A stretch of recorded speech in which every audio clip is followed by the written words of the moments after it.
Bayangan maut. Maka Yesus berkata pula kepada orang banyak, katanya, "Akulah terang dunia, barang siapa mengikut aku, ia tidak akan berjalan dalam kegelapan, melainkan ia akan mempunyai terang hidup."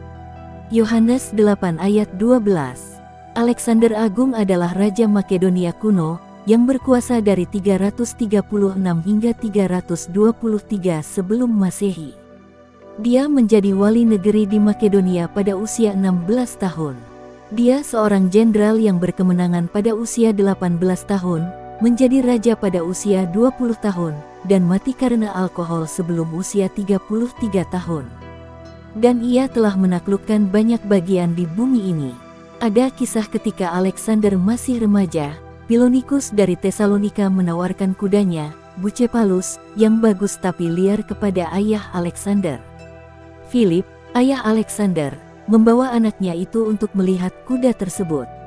Benar, kuda itu sungguh sulit ditangani dan diatur, sehingga tak ada satu orang pun yang berhasil mengikat tali kekangnya. Alexander memperhatikan bahwa sepertinya kuda ini ketakutan kepada bayangannya sendiri. Lalu dengan perlahan ia mengarahkan kepalanya ke arah matahari. Kemudian Alexander mengikat tali kekang dan membiarkan ia berlari dengan bebas.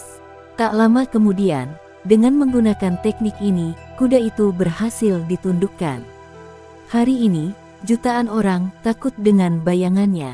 Bayangan terhadap perbuatannya yang jahat, masa lalu yang kelam, dan kegagalannya pada masa silam. Mereka biasanya suka menyendiri dan sulit bersosialisasi. Mereka juga peka dan sensitif terhadap kata-kata atau sikap, sehingga mudah tersinggung.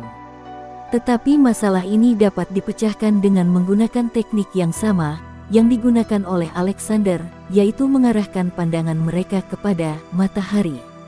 Siapakah matahari atau terang itu sesungguhnya? Yesus menyatakan dirinya sebagai terang, "Akulah terang dunia." Dan setiap orang yang mengikut dia, tidak akan berjalan dalam kegelapan, dan tidak lagi dikejar-kejar oleh bayang-bayang yang menakutkan.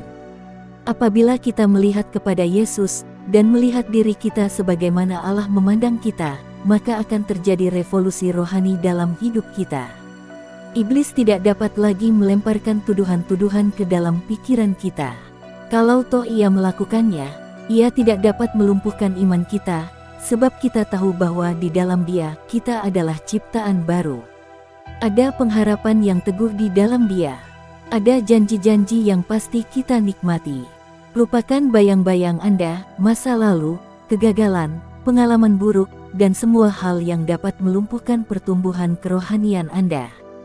Pandanglah Kristus, dan terang Allah akan tinggal dalam hidup Anda. Amin.